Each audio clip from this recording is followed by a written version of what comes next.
Alright, everybody, welcome back to Major Gaming, and today we're going over the patch notes that just dropped for the PTB for the new Five Nights at Freddy's chapter that's coming to Dead by Daylight.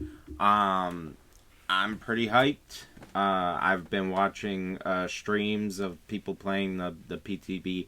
Unfortunately, I'm on console, so I don't get to play the PTB. But that's okay. I haven't really needed to ever. I feel like it's pretty fun learning the character day one.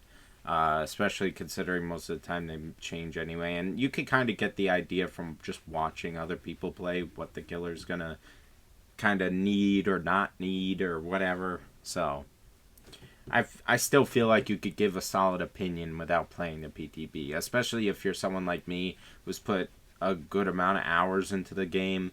Like, you could just kind of tell just by looking at a killer, like, what the fuck is going on. So, yeah, we're going to do that. Let's get into it, because there's also a lot of quality of life changes in this that I'm really fucking excited for. So, I am happy that Behavior is doing this shit. Like, they are making some perfect changes. Perfecto. Okay?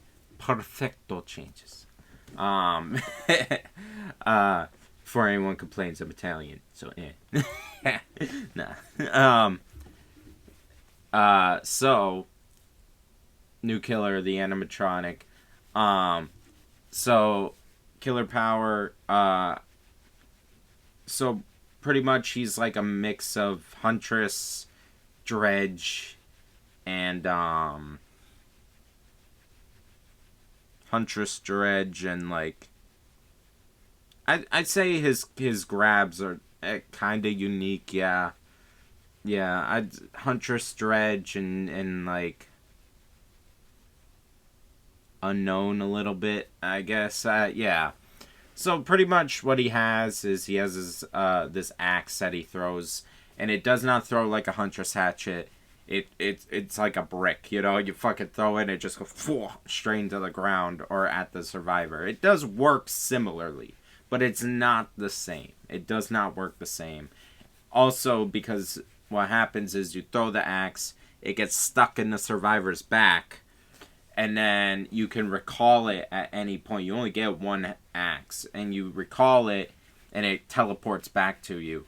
But also,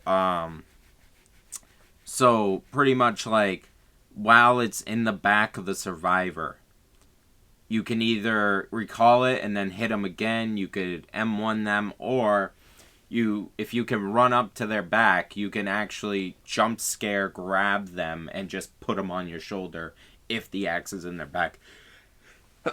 Sorry, had to sneeze. Anyway, so, and then also part of his map, part of his power, is the fact that there are a bunch of security doors around the map, and those doors, they you can go into them as Springtrap, and if there's, for one, it's a teleport, but then also if a survivor is in there, you grab them and it's an insta down if the survivor is in the door too. So that's pretty cool. Honestly, like I see a lot of criticisms that he's just a Huntress reskin. He's not. He is not. Okay, the axe throws differently. It does different things. You only get one axe. Like the only similarity is they do this and throw an axe. Like that's literally it. And Huntress can't teleport around the map. Huntress can't command grab survivors. You know, like none of Huntress doesn't have these cool animations where like you, it feels like you're kind of in Five Nights at Freddy's a little bit. Like the jump scares are actually a really cool, unique thing, and I like it a lot. I feel like it's gonna be pretty cool. Now, do I think it's like a perfect power? No, I feel like they went a little too, I don't want to say too safe, but they went in a safe route knowing that this killer was going to be super popular. So the fact that like they went in a safe route and did something not too offensive and too crazy, honestly, I get it and I support it. Because like we don't need every killer to be a singularity or like a, what was it? Even like a doctor is kind of like, I don't want to say complicated, but like you kind of gotta have more of a thought about, like, I don't know. It's kind of hard to explain what I'm saying, but like Singularity, Vecna, Dracula, like these characters that have complex powers, Knight. You know, like, I feel like it's good to get some more simple killers. And even then, Springtrap is not, like, that simple. He has a lot going on. It's just, you have, it's not, like, nothing is, like, super complicated. Nothing changes the game too drastically, and not gonna lie, that's not a bad thing. We don't always need these super complicated killers. Kaneki and Springtrap being simple killers is honestly kind of nice. Chucky being a more simple killer is pretty nice, you know, like these recent killers. Houndmaster was kind of more, I don't want to say too complicated, but, you know, it's not like a pick up and play type of killer. And I feel like some pick up and play killers nowadays is a good thing, you know, like a lot of the pick up and play killers are the most popular killers for a reason. This game lives and dies off its casual audience. We need some simple killers, and I feel like Springtrap fits that niche pretty well. I feel like he's gonna tickle some pickles here. Okay, so let's let it cook. You know, I feel like, and I don't think he's weak or busted or anything. I think he's just in a solid spot. Honestly, I feel like it's a good good starting point. All right, so that's Springtrap pretty much. People need to chill the fuck out about him not being game accurate. That's another thing too. Let me rant about that real quick. Scott Cawthon worked on this chapter with behavior and was very specific about what would be in the chapter. Imagine saying that the power isn't lore accurate to Springtrap when the creator of the character approved it. The fuck? Like, you make no sense and you're wrong. Fuck you. Like, it just doesn't make fucking sense. If Scott approved it, it's lore accurate. He made the character. If he wanted to give Springtrap a fucking jetpack, guess what? Springtrap gets a fucking jetpack and it's lore accurate because he is the creator of the lore. Like, he is the one. He is the lore. So, like, why? Like, I don't get it. I genuinely don't get it. Give Springtrap a fucking jetpack. Okay? That's what he needs. Anyway, let's go on to the fucking killer perks here. In a help wanted. When you damage a generator, it becomes compromised. When the compromised generator is completed, your successful basic attack cooldowns are 25% faster for 60 seconds. Yeah, for 60 seconds. I mean, it's pretty cool. I wouldn't personally use it, but, like, I can see where it's got value. I don't think it's a bad idea. I mean, the only thing, like, I feel like it'd be really useful for is, like, saving time and slugging. Like, really, it's kind of a slugging perk. And not a lot of killers are, like, specifically good at slugging, so I don't know. I don't think it's, like, great or anything. But I don't think it's, like, bad. It's good for slugging. Like, when all the survivors are grouped up. But yeah, so you got that, and then you got Phantom Fear. When a survivor within your terror radius looks at you, they scream as you see their aura for 2 seconds. This perk has a 60-second cooldown. I feel like that's cool. I feel like that's pretty good, because you can get some good value out of that, especially at the beginning of the game. But I feel like it could have a 40-second cooldown and be fine. But, yeah. That's just my thought. Haywire. Exit gate switches with at least 50% progress regress at a rate of 50% of gate opening speed. While they are regressing, survivors see the exit gate lights flicker randomly. It's alright. I don't think it's anything crazy. I don't think it you know, it stops survivors from 99ing. It might be good for endgame builds, but honestly, like, I don't know. I don't think it's anything crazy. It might de-incentivize 99ing. That might be good. but even then, there's a indicator there, so it's not like survivors have to like worry about it. Like if they 99 the gate and then they look and it starts beeping and then going down, well, beeping the lights, then they know not to 99 and then they just open it. Yeah, I don't know. It's not anything super crazy, but it could be okay. From what I've heard about the Fazbear's Pizzeria map, it's kind of just Withered Isle, but with like the pizzeria on it. I mean, I didn't expect anything crazy. You know, I feel like they're moving away from indoor maps because like they're kind of problematic most of the time. Like RPD, the game, you know, even like I feel like they're trying to make maps more of like a combination of the two instead of straight indoor maps, which I get it, but like I don't know. Like I feel like if we start getting less indoor maps, I'm gonna want them more, but then I'm gonna get them and I'm gonna be like, oh, this fucking map sucks. Like Hawkins, Larry's, fucking Hawkins, Larry's, and the map I just fucking said. What was it? The game. Like those maps like kind of suck sometimes. They really do. But then like when we keep getting outdoor maps, I'm like, damn, I kind of would like some indoor maps. They got a vibe. So I'm like, damn, I don't know. Like, if it was just the pizzeria, I feel like that would have been cool. But also, like, they probably didn't have a whole lot to work with because I doubt the pizzeria was very big. So, yeah. I don't know. I have to play on it to give more of an opinion. Quality of life improvements. AFK Crow system is getting updated. You lose collision with body blocking isn't really going to be a thing anymore. Blood wet spending improvements, huge W. My friends are going to be very happy. I recently got like 5 people into Dead by Daylight because of these past 2 chapters, and which for anyone complaining about the uptake in licensed content, that's what licensed content is doing. I got 5 people playing this game, spending money on the game, buying characters. Like, I licenses do that.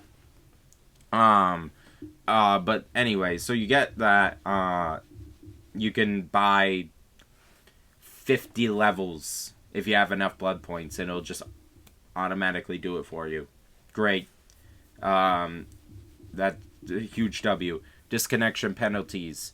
I think I like this.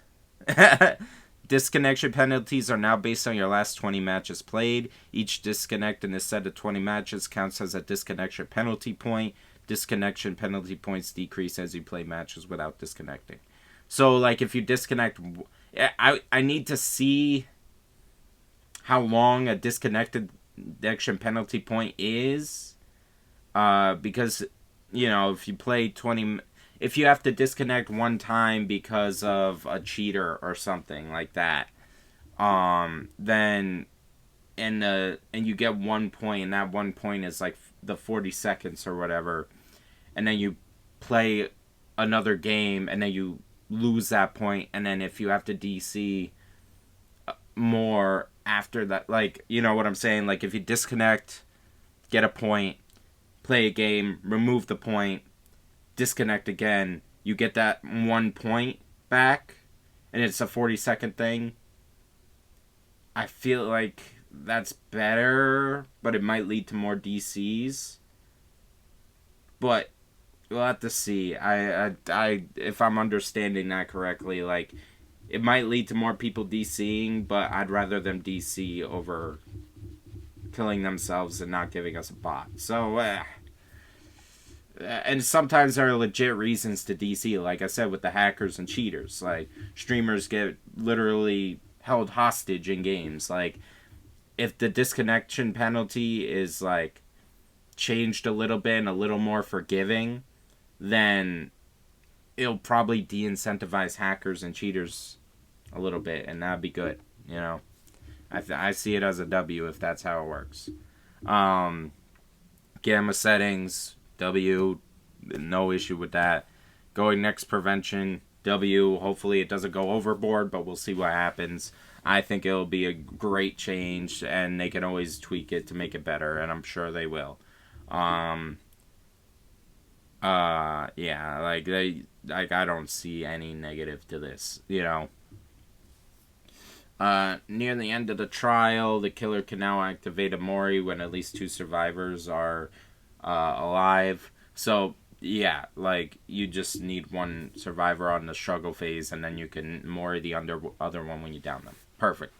Like, it just gets rid of that awkward bullshit, and now, and, you know, whatever. W. Offerings. Fuck map offerings. I had to hit them with the double, okay? Because fuck map offerings. They're so fucking annoying. But, like, killers never use them, but even then, I don't want to have to... It might kill Scratch Mirror Myers, but fuck it, honestly. That fucking game, it's not really fun. Even if it's weak, it's not fun to go against. So, fuck that. And then fuck, all the map offerings that fucking... I'm tired of being sent to fucking Auto Haven. Jesus fucking Christ. Every time I see an Auto Haven offering or an Eerie offering, I'm just like, fuck me. And then I know it's some cracked ass shit and I gotta try my heart out. And then at the end of the game, win or lose, I look at that fucking perk list. It's full meta, syringes, fucking toolboxes. My ass was sweating my ass off, win or lose. And it's just not fucking fun, bro. I'm so happy. Just they need to just get rid of the map offerings. I know why they're there, but like, get rid of them. Honestly, get rid of map offerings and put a map vote in the lobby. That'd be pretty fun. Like, you could get like the option between 2 maps that no one, and then like you vote on them, and then if one side votes for, like, maybe you count, like, all 4 survivors as 1 vote, and then the killer as 1 vote, and then whichever one and then if there's a tie, it just goes random. You know, just a little something, you know, like, I'd rather that over fucking map offerings, honestly. Like, fuck all that. Yeah. Like, I would, yeah. So, W there, spawn rules, W, survivors now spawn closer together. It's just a consistency thing, honestly. Like, it's good getting rid of some of the RNG that comes into play in this game a little bit. Just toning down the RNG of where you spawn in a game like this is huge. And I think it's a great change, W, honestly. W. Spectator mode changes, W. Now let's get to the killer updates, which are some of the more specific things. The killer updates and perks. It looks like they nerfed a bunch of artist add-ons. Now, I usually consider artist S tier. I think she's really good, underrated killer. So these nerfs to her add-ons aren't too bad, but, you know, I don't think they were fully necessary, but, oh well. Tone her down a little bit. It's not too bad. Vecna definitely got a bunch of buffs to his cooldowns, like 5 seconds per spell. The update using the Dispelling Sphere in more of a chase-oriented way to shut down these items. Good change. They did increase the end interaction time of fly to 2.75 seconds, was 2.5. I don't think that's horrible. Was that 0.25 seconds longer? I don't think it'll kill him, obviously. Increase fly duration to 5 seconds. Like, it just seems like overall good changes, overall buffs.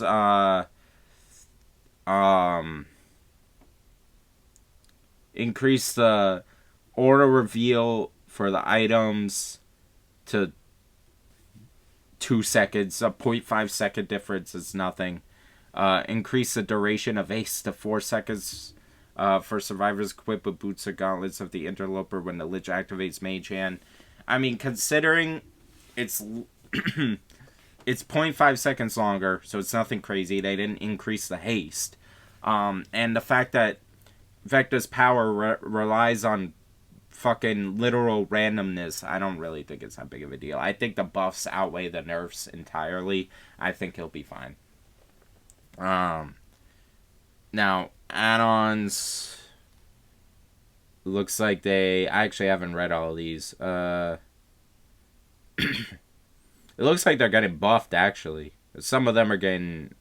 Yeah, they're buffed. Except for the Boots of Speed add-on. That one's a little nerfed. Yeah. Yeah. I mean, it looks like he's got mainly buffs. Yeah. He's pretty much just getting straight buffed across the thing. I think it'll be very solid A tier killer after these changes. I think Vecta would be good. Sorry, I was reading through them. I'm not gonna fucking read out all of them. That's a lot of fucking changes, bro. And now, interesting one. Victor is now able to trigger chase with survivors for the twins. This is interesting. I didn't expect this to happen. And not gonna lie, I like it. I actually do play twins. I do. And I feel like this will help with the entity blocker actually activating. Chase perks like Predator, I think it is. Predator. Where like if you lose chase with someone, their aura is revealed. So now when you're Victor and you lose chase, which is actually Predator actually might be pretty good on twins because sometimes you do lose, I'm not saying all the time, but like sometimes you do lose survivors because Victor can't follow scratch marks. He just sees the little red puddles. So now if you run Predator on the twins, and you're Victor, if you lose the survivor, their aura will be revealed to you, and you could just start. You could 150% your ass up to them. You know, so like that's actually pretty good. I think that's a buff. I don't think that could be considered a nerf. I think that's a solid buff to twins. So cool. Now make it so that twins can go through the portals on Forgotten Ruins, you assholes. The fact that that's not a thing is crazy. The fact that it's not fixed yet is crazy. Fucking do it. There's no reason why Victor shouldn't be able to go through the fucking portals on Forgotten Ruins, you monkeys. And I don't mean that in a race way, so don't take it that way. My friends call each other monkeys all the time. It's an intelligence thing.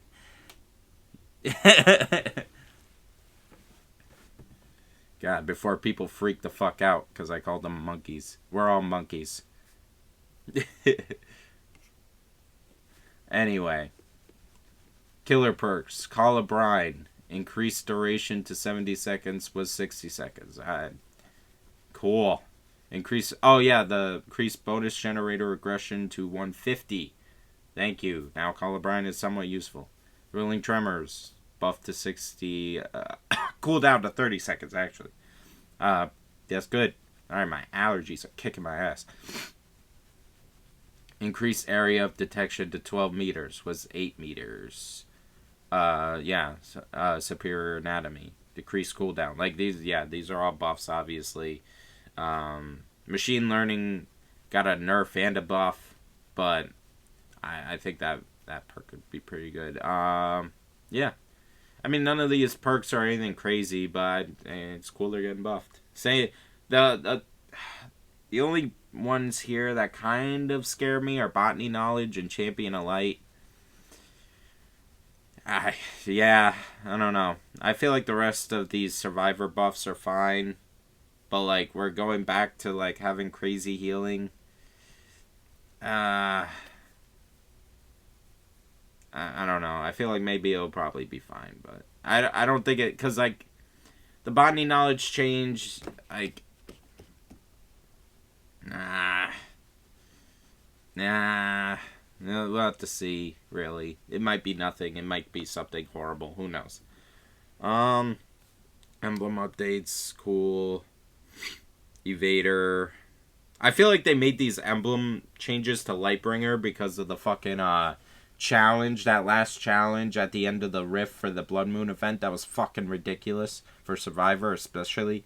Yeah, that was fucking ridiculous. You had to play killer to get that. And then increased evader points earned. Yeah, that's cool. More blood points for Survivor. Alright, yeah, so nothing crazy. Oh yeah, added map showcase, bug fixes. Yeah. I don't know why Dracula has been disabled. That's kind of odd. I don't know why Dracula's disabled. What the fuck they do to Dracula, but yeah, we'll see. We'll see. I'm sure he's fine.